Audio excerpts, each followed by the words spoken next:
everyone, and welcome to the Neurodiverse Teacher Podcast. Today, my guest is Dr. Cassandra LeClaire. Dr. LeClaire is an author, professor, communication consultant, and motivational speaker. She is an expert on communicating feelings and improving connections. Her mission is to educate individuals on how to have effective and healthy communication to enhance their relationships. She works to help others gain an understanding of their communication practices to improve their relationships with friends and family members in the workplace and beyond. Well, welcome, Dr. LeClaire. I am so excited to have you here today. Thank you for having me. I'm really excited about this conversation. Me too. Well, I'm going to dive right into it, set the tone for what you do, what your passion is, and ask you about your book, Being Whole, Healing from Trauma and Reclaiming My Voice. And can you tell me a little bit about your story and what really motivated you to write it? That's such a good question. I never planned to write that book. It was something where I felt like it was something that I had to do. The book is a result of me going through a really deep healing period in my personal life. And I was kind of jolted to that healing period as the result of a car accident. My family was hit by a drunk driver. And I all of the sudden was taken back to this place of childhood, of all of these memories and things that I hadn't really worked through, things that I hadn't managed, things that I hadn't healed from. So what the book is during my healing period, I journaled a lot. As a university professor, I have access to tons of library resources and research. So I really dug into kind of learning about some of the things that I was feeling and experiencing. And after about a year, I went through and read my journals and started to code them because, again, I'm kind of an academic nerd like that. And I'm so, the same way. highlighting my journals for themes and coding them. And I sat back and I was like, oh, okay, here are some patterns. Here are some things that are happening. Here are some ways I'm showing up. Here are some things that I'm doing that are keeping me in these spaces of trauma because I'm holding on to these coping mechanisms or what have you. So after I kind of realized some of those things that really weren't even about the event or about my trauma, I knew that I wasn't the only person who felt that. I wasn't the only person who came away from a difficult situation still trying to make sense of things and then going forward. So the book those themes became chapters in my book, and it became really about a story of how I had to navigate all my own interpersonal stuff to heal from things that had happened years ago. Wow, that's really powerful. And I think it's crazy. I too have had a moment in my life 2.5 years ago where I had a complete mental breakdown just from it seemed like all of the things happened at once. And as a result, it's what brought up all of these like childhood experiences and other traumas. So you're talking, I'm listening and I'm like, wow, okay, I'm not alone in the sense that that is what seems to happen. You go through this really traumatic event. And I think what happens is either people get really, really stuck in that traumatic event and look at it as my life is ruined, it's over, or you can take on that persona like you did and say, okay, yes, it's bringing up all these other things, but now here's my opportunity to really address all of them and heal and create version 2.0 of myself, essentially. Yeah, and it was eye-opening to me the ways, we love to say that kids are resilient, and that's actually one of I don't like that because I think, saying kids are resilient because they go through things doesn't actually make them resilient. We have to help them process, we have to help them understand. And I think that that's why so many adults, we do face this space where we have to go back and reconcile some of those situations that we did just push through because we were told to be resilient or told how strong we were. And so for me, it really was understanding that some of the things I did in the aftermath of my trauma, I was sexually abused as a child, and I was determined that that wasn't going to define me, that that wasn't going to be the thing that mattered.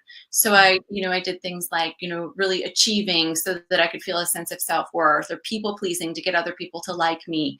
And so recognizing that those are things that made me feel good in that moment or made me feel okay then, but then they became patterns and things that I hung on to, so all of a sudden I get to adulthood and I've achieved all of these things, but it's meaningless and empty because it's just like, I'm going for, award, or I'm going for this after that, without really thinking about why would I want this or what does this mean to me.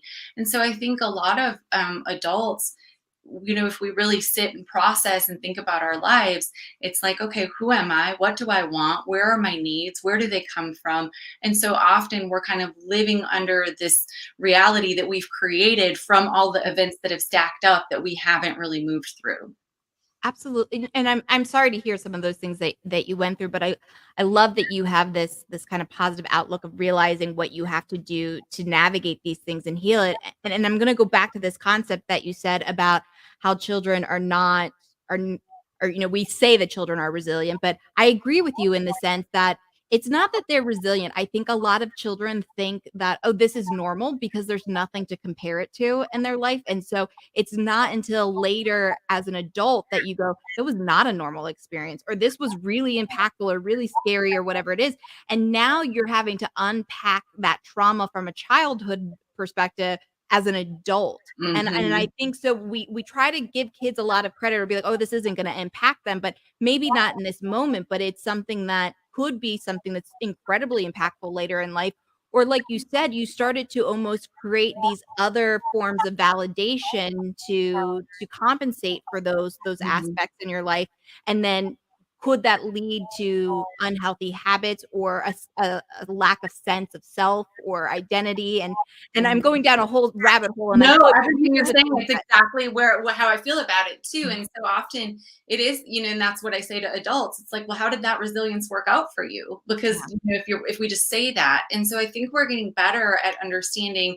No, the resilience comes from learning to process it, so you can understand what tools you can take away then going forward, and what is going to help you grow through things, or navigate future stress or trauma or what have you. But just stating that, oh, kids are resilient, they'll get over it, it's the equivalent of, like, shake it off, brush it off, or what have you.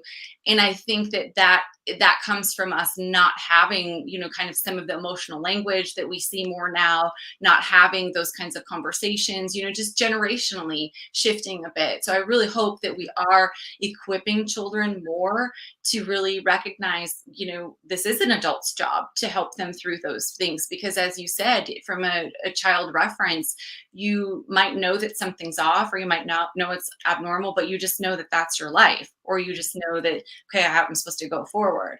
And so I think too, there's a lot of people right now who, especially after having a lot of uncertainty or difficulty over the Mhm. last few years, where it did bring up things for people, or it had them recognizing their patterns differently, or thinking about past experiences in a new light, or having a concern for their children now about what their lives look like based on all of these changes. So I do think we're getting a lot better at just even thinking about what the repercussions are long term for people.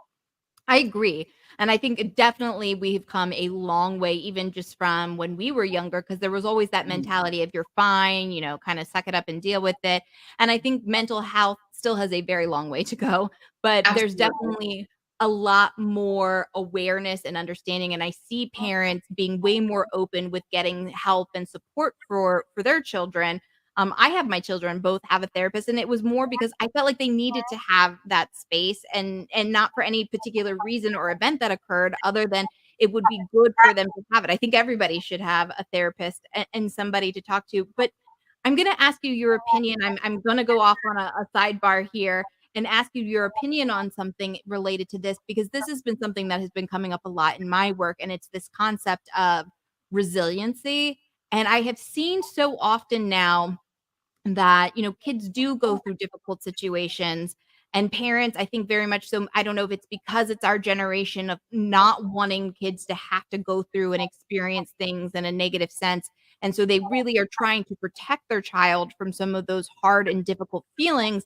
But then I've also seen on the flip side, when that happens and this child really develops no level of resiliency, and now anytime anything is difficult, even if we might not perceive it as being difficult, the child just can't function through it. They really have a tantrum, or really put it out there or dig their heels in, because that lack of resiliency is there. So I'm asking kind of a theoretical question here, but where is that fine line between trying to make sure that we are helping children and we're helping them navigate these things, but we're also not preventing them from gaining such an important skill in resiliency, because life will get hard at times. Absolutely. No, this is such an important conversation because, you know, I think about it as giving people tools, right? And Mhm. we always want to have a well-equipped toolbox with a bunch of different stuff in it.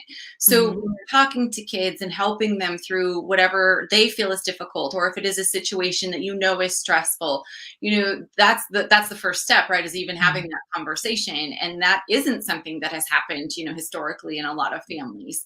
So really, and for some of it is because parents are stressed, or they might not know to have it Mhm. themselves, or they don't know how to, or they don't feel equipped. So that's also where it is good, like you're saying, if you have the ability to have a therapist or have somebody else that your child can express some things to, that's wonderful. So but really thinking about the fact that kids, if you don't explain things to them, or if you don't help them through, or you're going to ask them even about their feelings, or how is this experience for you, or what are your thoughts about this, they are going to come up with a storyline on their own. And so really thinking about what story they would be telling themselves, or what thoughts they might be having, if you're not there to kind of help guide them and give them an understanding of it. And again, not telling them how to move through it, but giving them different options. Sometimes it can really even be a good bonding space to talk Mhm. about, okay, here are some things that I do when I'm frustrated, or when I'm stressed, or if I've had something difficult, and really even modeling that with your kids. It's okay to let your kids know that you've had a bad day, and then to show them, here's how I move through this, here's how I work through this. And so teaching them that the bad day or the stressor isn't the thing that has to ruin everything else, but Yeah. instead kind of equipping them. Because if you don't, then again, just like you said, we're setting them up for more stress, we're setting them up for feelings of inadequacy, we're setting them up for not being able to manage, and then we're also setting them up as parents as somebody who has to rescue them. So I also think, like, really being honest with yourself as a parent, am I equipping this child for their future, or am I making myself feel better in this moment? And No, and I think that's a valid point because I think a lot of times as a parent, especially, you don't want your child to hurt. You don't want them to feel bad or hurt inside. And when they're hurting, you're hurting, and you want to stop your hurt as much as you want to stop their hurt. And I think that's where it's coming from, those places of good intention of, I want to protect my child from these yucky feelings, but it's actually doing more harm. And so I like the way that you explained it, because it's more of a, it's not that you're just leaving them out to dry, you're guiding them, but it's okay to experience failure. It's okay to not have things go your way, and that's, I think, the one of the important messages that have to go out to kids so that they can build up that resiliency and perseverance, because that seems to be the biggest thing that I am seeing suffering in children and even young adults a little bit to this degree right now, and I think it stemmed from a good place and just kind of spiraled out of control. absolutely. And I actually had this reaffirmed last year. I was teaching family communication, and several students were talking about different experiences. Yeah, did your family talk to you about conflict, or did your family talk to you about Mhm. stress? And there were a few of them who said that that was why it was so difficult for them when they got to college, because their parents had tried to make everything okay all the time, or had made everything happy, or had done everything. So then they got to college and they were like, I didn't know how to manage things. I did not understand. Or when something little would happen, it felt huge because I didn't, all of a sudden their nervous system is ratcheting up because everything had been made okay for them. And so they were then having to really struggle with that. So again, thinking about, what does this look like in the future for this person? Mhm. And it is hard. It's painful to witness your child be in pain, be it emotional pain or physical pain. And so really also asking yourself as an adult, what would you have needed as a child? How would have liked things explained to you? What are the ways? And again, sometimes that's difficult because we have to figure out what's age appropriate for your child. What are the things that your child can handle in this moment? But it can be so much more jarring to a child to think like everything's just going to be all okay all the time, and then getting to a certain age and having that kind of pushback and realizing, oh, everything's not okay. And then Mhm. it kind of disrupts their whole worldview. And also, I have to tell you, they kind of get mad at their parents because they're like, you know what? You did this to me in part. And so, really, even thinking about that. I see that all the time. It's this level of resentment. Like, I hate my parents, and the parents are sitting there being like, I did everything I could for you. I did everything to protect you. I did everything so that you wouldn't have to feel a certain way or negativity. But you're right. In the end, there ends up being this level of resentment. And it's really sad to watch when it's happening because, again, the parents were coming from a place of love and not wanting to see their child hurt. But in the end, it ended up hurting their child more. And oftentimes I don't think that realization happens until it's almost like we're way too far down the rabbit hole at this Yeah. point in time. I agree. And it is sad. So thank you for humoring me with that because I think it's important things to talk about, especially in the work that you do, the work that I do. And I think it's important for parents to realize that yes, we almost have to get comfortable with being uncomfortable when we're seeing Yeah. our children struggle with some things. As long as we're continuing to be that guiding person, I think feeling validation is a big piece too. Like even when we think it's ridiculous what our kids are feeling. I mean, I'll throw my son out there. Sometimes he'll say stuff, and I'm like, I'm thinking in my head, like, really, like we're this up level of upset over this, but I remind myself that in his world, that's the biggest event that's going on in his life compared to my adult world, right? Where there's a whole bunch of other things. So in that level of comparison, it is a big deal to him. And I Mhm. do say I can understand. I don't have to definitely say that I agree with him, but that I understand why you feel this way and talking through him. But I think a lot of times adults have trouble with that feeling validation because it just seems ridiculous to them that a child would be feeling a certain way over Yeah. something. And that's such a great point. I'm really glad you brought that up because we tend to minimize, then we're minimizing their feelings, we're minimizing their experience. And that's something that comes up too, later on. A lot of Mhm. times when young adults go back to kind of reconcile some things with their parents, they'll bring up things to their parents or their parents will apologize for things and they're like, "Oh no, that's not even the thing I'm really mad at you about." And so recognizing that your child's experience is their experience and not projecting your own thoughts and feelings onto it too. And so using that as more of like that exploration about, okay, how do you feel about this situation? What are your thoughts on this? And kind of letting them guide you in some ways. And of course, again, it depends on their age and things like Mhm. that. But I think so often too, we're not only trying to, at the same time that we're trying to kind of almost shelter them from having these experiences, Mhm. then we feel like we should be able to either minimize it or we're bringing our own projections of things that have happened to us into the mix as well. And it's hard because it is all intertwined, right? Oh, 100%. 100%. And let me ask you this, do you feel like so when you do have a child who is having this, major reaction, okay, so it's one thing to validate the feelings, I understand why you feel that way, but do you think it's important to leave it at that, "Okay, I'm validating your feelings," or do you think you should try and help them to understand that, "Hey, this is a really big feeling for a really small thing," or is that unhealthy to do something like that? That's hard too, right? Because Mhm. we've all been in situations where, our feelings don't match the situation or our reactions seem bigger than the situation, Mhm. right? And as an adult, that has been something that I had struggled with a long time is emotional reactivity and understanding what that has looked like. And so Mhm. I think like as a parent, if you feel like there's a big mismatch, it's a good key for you to kind of look a little deeper instead of just saying like, okay, oh, you're overreacting or, it's not that big of a deal. We don't want to do that. But Mhm. instead really thinking about, okay, this really does seem to upset you. Can we talk about why that might be? Because sometimes again, you might not know that maybe there were other things that felt similar. And so it's not even about this one event. It might be that that person has felt similar in different situations. And this is the time that is bothering them the most, and I think that that's what that's where it can be a disconnect for a lot of people even as adults. You never know what somebody's breaking point is going to be. You never know what the thing is going to be that does cause that big reaction, right? Or sometimes there's a big reaction because they feel like they can't talk about something else too.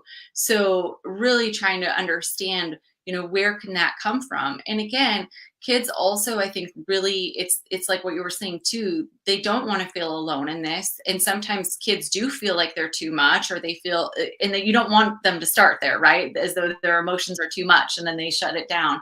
So even expressing to them times where you've maybe had that, I know that sometimes there are things that really bother me and I get really, really upset and really angry. And then talking to them even about how that feels in their body. We're finally getting better about bringing in the nervous system, but for so long we've had such a disconnect between our emotional feelings and what the words we're saying versus where we're feeling them in our body and what that really is. So sometimes kids, it comes out that they're so upset, but they just need some breaths, right? They need to calm down that little body of theirs. And as adults, learning and understanding that and helping them find ways to soothe that so that then maybe they can say, oh, okay, I might not be as mad at that as I thought. Or maybe I am really mad at that, and it's because I've been mad at that before and it keeps happening, or whatever. Like, again, using it as a way to get more information almost, and to really try to understand, because it's rare that a reaction will just be that big all the time without there being something underneath it. So what I'm hearing is talking with your kids about their feelings is a really big and an important thing to be happening. I mean, is that any surprise? I guess I'm a communication person. No, no, not at all. But I'm saying that just because I wanna kind of reemphasize that to people who are listening, that communication is so important, especially when it comes to kids, because I have fantastic parents, but I do feel like, I can remember when I was young, I had 2 parents who worked, and they would have always listened to me if I needed to come to them, but I feel like sometimes we expect the kids to come to us, and as an adult, we really have to be the ones to go to them, and that can be hard for us as adults too, because I really understand my parents so much better now as an adult, because I'm like, "Yeah, I know what it feels like to be completely exhausted and spent and done at the end of the day and have no more energy, but my kid still needs me," and so much more makes sense to me, but I feel like as adults, we do have to remind ourselves that we might have to be the one who's extending and reaching out and asking the questions, and not just expect our kid to come to us all the time. Yeah. And that's where, just the checking in. And if it feels overwhelming, because I'm with you. I mean, I'm still like tired from those years. My kids are a little older now, but it's exhausting and it's a lot. It's a lot to manage, especially when you have your own stressors and things like that too.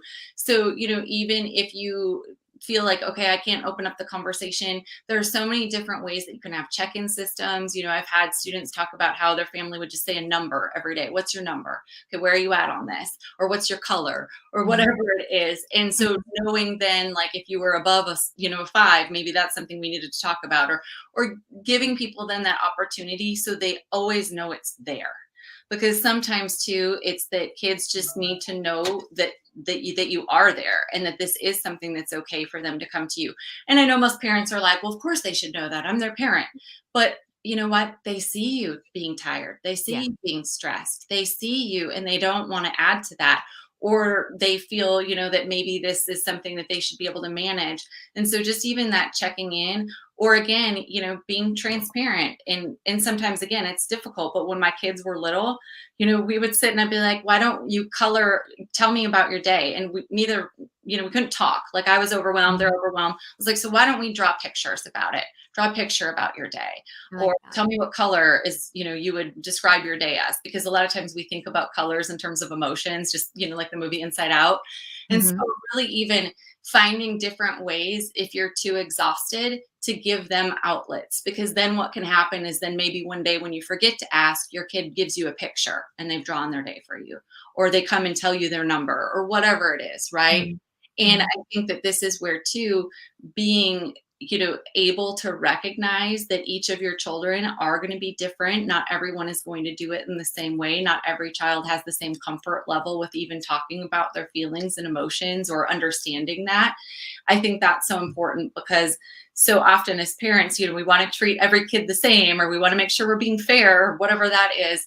So allowing yourself to just explore what it looks like as a parent, not feeling so much pressure that you have to do it a certain way, and instead, what does this look like for my family? Are we a family that does it around the dinner table? Are we Mhm. a family that does it at night before bed? For me, one of the best places to get my kids to talk was in that pick up after school. Like, where's the space for it for you, so that it doesn't become another burden or another thing that you have to do, because we are busy and overwhelmed a lot of times. I like that. I think those are a lot of really great suggestions, and I appreciate you sharing that. And I'm gonna transition us a little bit to talk about boundaries, which that's definitely probably my area to most improvement that's needed. But you have a course on establishing boundaries, and it looks like you're in the process of developing several more courses. So I would love for you to share a little bit more about those courses and what someone could expect or for participating in them, and what your new ones are looking like. The boundaries one of the reasons I love to teach and talk about boundaries is because Mhm. it is something that I've had to work really hard on, so I really dug into it with research and everything, and I have an understanding of why they're difficult, because they've been a challenge for me. So I've done several group coaching boundaries classes where we meet weekly and go through a lot of the concepts, and then I have homework, and the classes I'm working on now are the ones where they're on my website so that people can just take them at their own time, the evergreen courses. And that came up because there are so many people who want to be able to do these things, at 3 in the morning or whenever they have the space, or listen to Yeah. things on their drive to work or what have you. And why I really like the boundaries class is because so often our relationship issues, the things that we're frustrated by, the things that we might be resentful on, the things that are burning us out, they can come back to those boundary issues. Mm. And a lot of times for us, we don't know our boundaries until they've been crossed. We don't, Yes. so it's like, it's not as simple as to say, like, you need better boundaries. It's like, Yep. okay, great, awesome. What are those?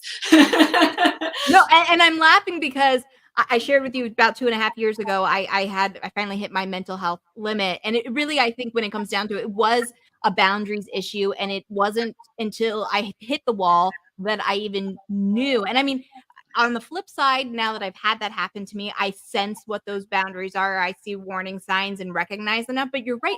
I definitely, when I go back and think about it in hindsight, there were things that my body, that my mind were telling me that were going, "Hey, red flag, red flag." But in the moment, it just seemed like stress, or it just seemed like it's Mhm. a bad moment right now. Do you know what I mean? You make a lot of excuses and reasons why you're going to be okay. You just have to get through it. And then the next thing you know, that one next event that happens in your life, that's what sends you over the edge, because you had been teetering there all along and you just didn't know it. Yep, exactly. And that's so common, and then we feel foolish, so we don't talk about it, or we feel like we should have known it. So then we bring in shame to it, which is never a place where we want to sit either. So I think that the reason I love talking about it so much is because if once we can kind of get clear on where we need those boundaries, why Mhm. we need them, and then start practicing articulating them, because some of this is too, we don't want to feel needy. Most people Yeah. don't. Yeah. We don't want to feel as though we have this perception that if we have needs or we talk about them to other people, then they might get upset with us, or we're going to Mhm. inconvenience them, or we're going to whatever. And so really, that class is so important to me, because it's really getting that solid understanding for yourself. Like, okay, my boundaries are my yes and my no. And somebody else's boundaries might be different than mine, and that's okay. So they aren't going to automatically know where I'm at until I can talk to them. And really thinking about it as a boundary isn't something that you do against somebody else. It's really like you're creating a guidebook for other people to love you. What Mhm. makes you feel seen, heard, and valued? How does it feel when somebody shows up to you in a way that feels good to you, and what does that really look like? So that's my favorite one, I think, that I've done in the past, and so that's why I really wanted to get that online. Another one that I work on with a lot is conflict. And so Mhm. the conflict, because so often too with our conflict, it is rooted in our conflict styles, it's rooted in our emotional upbringing, it's rooted in the ways that our families managed conflict. And so often in our relationships, we want to change the other person, or we get upset about a situation. And again, being able to look back at some of your own patterns, being able to look at what are the spaces where you maybe avoid conflict, or what are the spaces, what happens to you in those moments, not only thinking again about the event or that situation, but what's stacked up to lead you to that point, and where is your nervous system and all of this. So for me, all of these classes are really about how can we know ourselves enough that we can communicate with our loved ones, with our relational partners, with our coworkers, to create healthier relationships. So we're not walking around being frustrated at somebody else or feeling shame for how we've shown up, because so frequently that's why we get to those points in relationships where we snap at somebody, or we're angry, or where we just, or again, we bring shame to ourselves because we feel like, oh, I should have said no, or I should have done this. And I want to eliminate some of that for people, because I think that once we can have, that's, everybody talks about authenticity and showing up as yourself.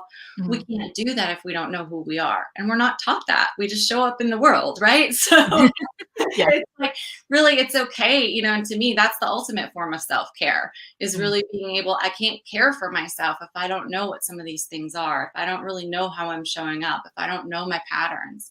And so, yeah, obviously I get really excited about all these things. No, no, absolutely, and I'm glad that you're passionate about it, because I think there needs to be people who are passionate about it. Like I said, I definitely was one of those person who could have used a boundary class 100%, and I probably could use it, more. I feel like I've grown a lot in that area, but I still deal with. Let me ask you, do you ever come across people who they have such great boundaries, but they don't expect anybody else to have boundaries? Yeah. Yes. That's hard, right? Because Mhm. sometimes you want to be like, but wait, what?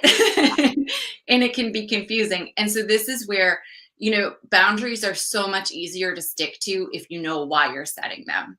And so Wow. that's why, going back to your needs, like before I start talking about what boundaries are, I start with Mhm. people, okay, what are your needs? And honestly, most people don't know, because we're not taught to think about what our needs are. No, it's always everybody else. Focus on everybody else. What does everybody else how are you making somebody else feel? Absolutely. And so really thinking about your needs and your goals and your values, that's where you set boundaries from. So then if somebody, disregards those, or if somebody doesn't follow them, or somebody gives you pushback, Mhm. it's a little bit easier to stand strong in those things too then, right? Because you're like, oh no, this is why this is important to me. This is my why. Or here's what happens to me if I don't have this boundary.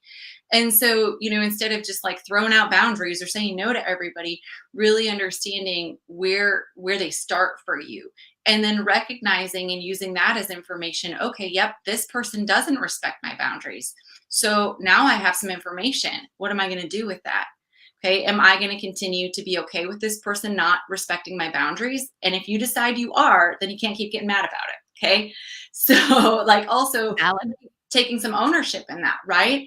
Or if Mhm. it's a person who continually disrespects your boundaries, being okay then to state that, I work to be very respectful of your boundaries, and I do not feel that that's a reciprocal space that we're in. And so therefore, here's my new boundary, or I'm not Mhm. going to talk to you about this anymore, or I won't see you. And it doesn't always mean ending the relationship. Sometimes it might mean changing, what you're available to them, or how you're available to them. But I think too, it's hard at first for all of us to really, Mhm. it feels uncomfortable, and it's a lot of unlearning our natural tendencies and patterns. Yeah. But then I just come back to asking yourself, how much time are you spending being frustrated, or being resentful, or being angry, or in that space because you don't have the boundary? And what's going to feel worse to you, this little bit of discomfort that you have to move through in this situation, or continuing to feel that over and over and over because you don't want to do the uncomfortable thing? I agree, and I think you have to ask yourself a little bit too of why do you feel uncomfortable in setting those boundaries? Because to me, that was my biggest thing that I had to kind of like work through in my head was what messages did I get kind of going back to when we were younger? What messages did I get when I was younger that made me feel like I needed to feel uncomfortable by setting something that would ultimately be healthy and good for me? Yes. Yes. We take so much responsibility for other people's feelings without Mhm. thinking about, taking responsibility for our own, Yes. or recognizing that other people's, another person's reaction to your boundary, those are their feelings, and so that's for them to manage and work through. And so stating your boundary and really being okay with another person being upset over it, or another person, if they don't understand it, and even that's okay. They don't have to necessarily understand it to respect it. They don't have to necessarily understand why you need that. And even there too, so often we over explain things because we're trying to make it okay. It's like, oh, if Mhm. I just tell them, if I just like keep going with it, then they'll get it. And Yeah. here's the deal, not everybody's going to get it because it's different than what their Yeah. boundaries are. So even recognizing that, and this is where sometimes Mhm. we keep going to relationships or people because we're like, if I can just make them understand. Yeah. But and I'm glad that you said the concept of, if they don't like it, if they feel a certain way, then that's on them and that's what they have to work through, because I have learned that in not just boundaries, but in so many different things. I think there was a period of time where, even if I was successful or something, or I did something well, it was hard for me to say, here's this achievement that I have, or here's this thing that I did great, because I always felt like, oh, am I going to make somebody feel bad? Like, I don't want to seem like I'm bragging. I don't want to seem like I'm like rubbing it in anybody's face. And I had to come to this realization that it's okay to be proud of yourself and say, here are my achievements and these are the things that I'm doing. And with the idea that you would hope that someone would be really, really excited for you that you're doing this, because then when it's their turn to shine, you want to be really, really excited for them. And if it's anything other than that type of feeling, if they do feel like, oh, I'm mad at you, I'm bitter at you, whatever, that's their thing to actually have to work through than yours. And that was something I also had to learn, because I held on to it too, that I was always trying to be responsible for how people were going to take things or receive things. And so not just in boundaries, but in life, that is something that I learned, that you've got to let it go. Like, if people are reacting in a negative way, as long as you weren't a complete jerk about how you're doing, you know what I mean? Then Mhm. it's their thing to have to work through and unpack. Absolutely. And I think that's the thing is I've struggled with that as well, in reminding yourself you don't have to make yourself smaller. Yeah. And I think that that's what it is. We make ourselves smaller so frequently across different situations because we do. We don't want Especially somebody else to women. feel bad, and recognizing that so I ask myself, okay, did I intentionally try to hurt this person? Was No. I mean, like really reflecting Mhm. back, okay, no, I wasn't. Yeah. So that is a them thing. Yeah. And I can still celebrate myself because I'm with you. I have done all of these things and I never celebrated them. I never like took, time to really be excited for myself because Yeah. I didn't want to seem like I was bragging or make somebody else feel bad. But you know what? I worked really hard for a lot of those Mhm. things too. And if one of my friends did that, I'd be super happy for them. Yeah. So it's like, I guess, an exercise also of trust and trusting that, okay, are people going to be able to be there and Mhm. support you? And if they aren't, then trusting that you didn't do anything to make them feel that personally. You weren't Mhm. being a negative, terrible person to them. So understanding that that is something that they're going to have to just work through. And it's also taught me then ways and who I go and share things with.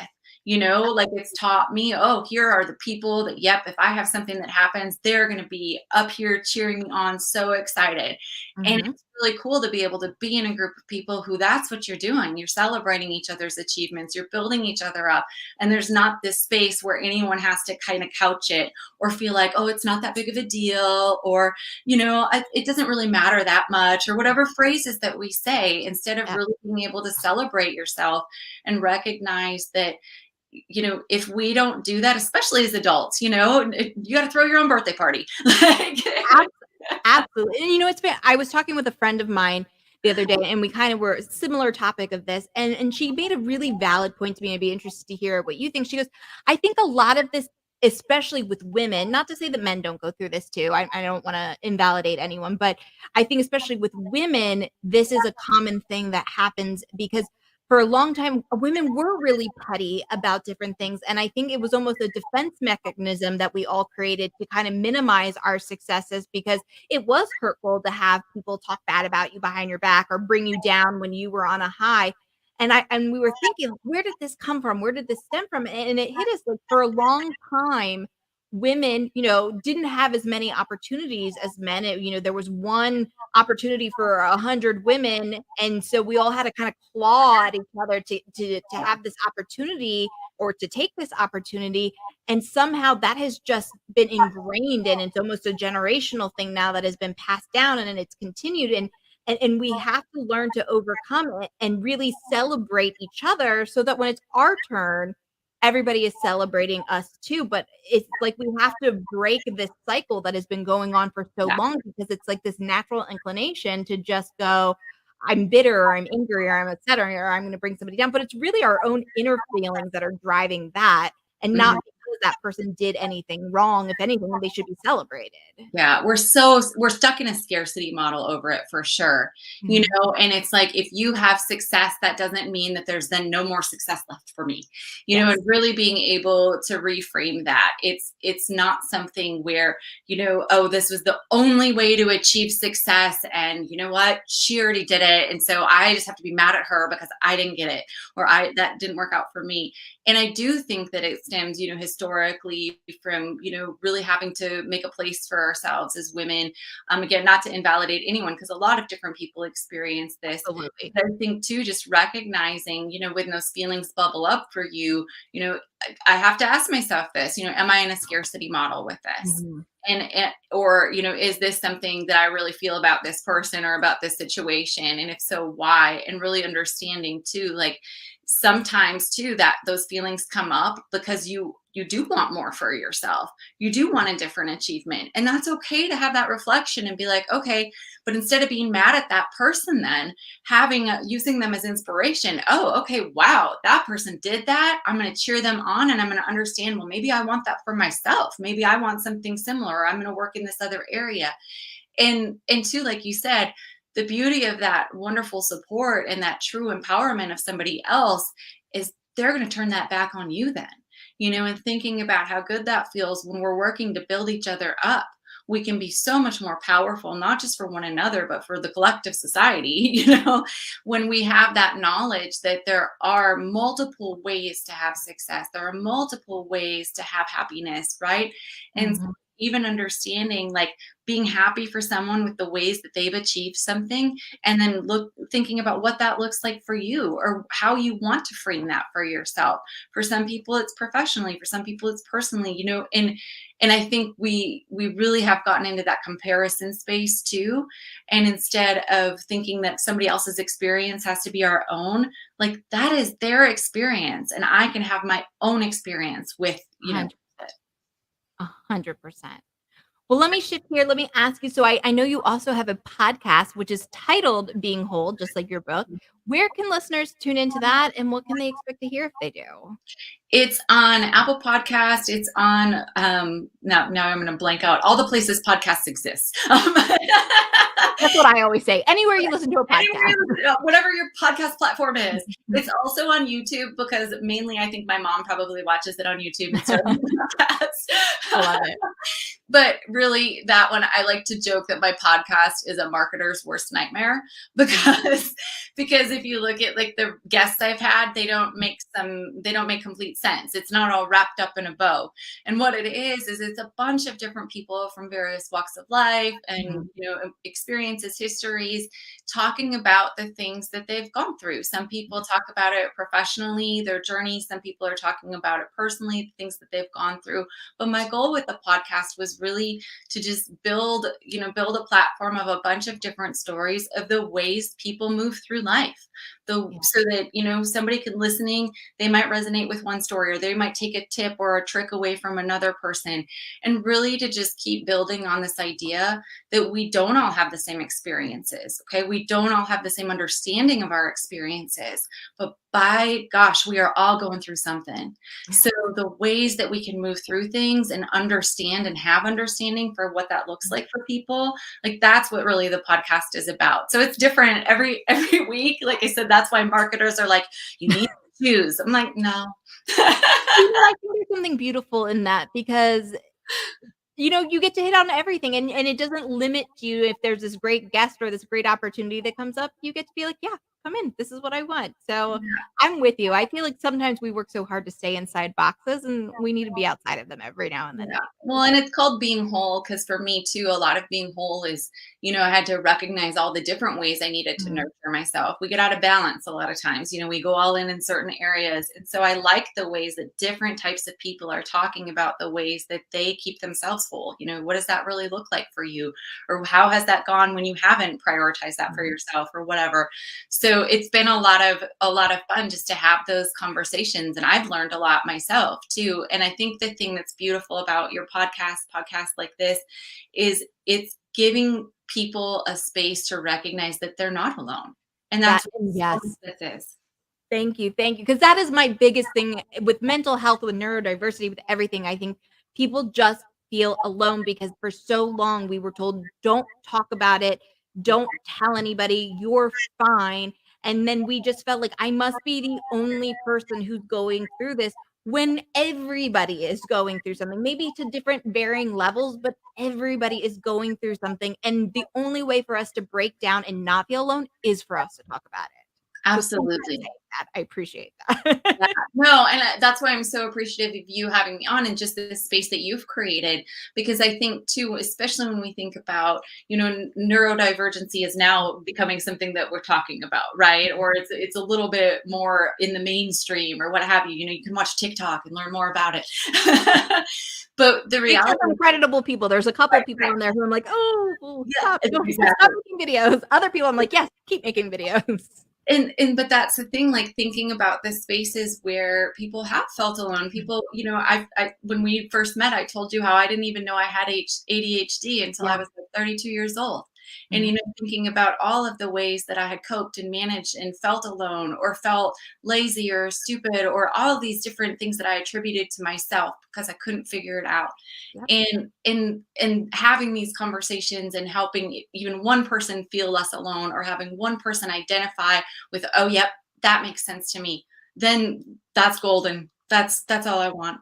I could not agree more, and I think you and I are very aligned in our missions and our hope to have people feel like you're not alone, that there are other people out there, and that those of us who've already been through it or maybe are a little bit further through this path or the woods, we're here. Our hands are extended, and we will pull you along because we know what it feels like. And I think that's my biggest thing is I know what it feels like. I don't want other people to feel like, especially youth, and I think that's why I focus on them a lot, is I don't want youth to have to spend 10 years rediscovering themselves or realizing that they have so much more potential than they thought, because I did that and it's not a great feeling and it's not necessary and it's not productive. So if I can stop one kid from having to experience that, to me, that's a big deal. No, and I think that that's so important. I'm very grateful that you do that because then what happens otherwise too, if you don't do that till adulthood, you also then have to go back and grieve. Yes. You Eh, have to yeah. grieve all of the ways you're like, I mean, it was just like an unraveling for Yep. me when I found some things out and figured it out. And so being able to talk to kids and being able to start it sooner and do the work that you do with them, I think that you're setting them up for such great success in many different ways. And And you I too. So thank you for being my sister in this crusade here. Yeah. Oh, feel like we could have a 9-hour podcast talking about this. 100% we could, 100%. So before we go, I wanna at least do 2 more things, and the first one is ask you if listeners wanted to learn more about you, they wanna buy the book, they wanna listen to your podcast, they wanna take your course now that they've learned all about that, where would be the places for them to go to learn more about you or to access those things? Well, since we were talking about boundaries, I did create a free guide it's called 30 Ways to Say No Without Guilt. So if people want to go ahead and download that, they can go to my website, CassandraLeClaire.com/guide. And then that's a free PDF that they can get. Otherwise, I'm slowly learning how to show up on social media because that always feels a little foreign to me. So I'd love it when people reach out to me on social media and finding me on my website. Again, the courses I do launch group group classes every couple of months where it is more in a cohort, but otherwise the ones that are just going to be available for people to do self-paced on my website, those will be up at the end of October. But I love to hear from people and hear their experiences, because so much of this, as we've talked about, is really just, let's keep creating those connections and let's help more and more people understand that there are so many experiences that we all have that might be different, but the feelings behind them are similar. 100%, 100%. Well, with that, my last question for you that I like to ask all of my guests is, if you could give any kind of message or advice to children, to a young adults even, who are in school or just who are struggling socially, emotionally, what message would you give them? I mean, I know we've hit on it a lot, but it is such an important one, is that feeling of feeling alone, because I felt it so much of my life for a variety of reasons, whether it be emotionally or socially or feeling like I couldn't manage things. So I think that the advice that I would really want to give people is, when you feel that, that's the time then thinking about, okay, where can I find somebody so I feel less alone? And that could be a podcast, that could be finding somebody who resonates with you on social media, it could be reading a book, it could even be a TV show, thinking about the ways somebody who you can find that can relate to your experience, who might not have the exact same thing happening to you, but the feelings surrounding it. Because I think when we have at least that understanding that we aren't alone, it gives us, it doesn't kill our hope. And that's what I don't want people to lose hope, because there are so many ways that you can learn to work and manage things when you realize that you're not the only one who's doing that. I love it. I love it. Well, Dr. Cassandra LeClaire, thank you so much for joining me today on the Neurodiverse Teacher podcast. And thank you, everybody else, for tuning in. And I will see you next time.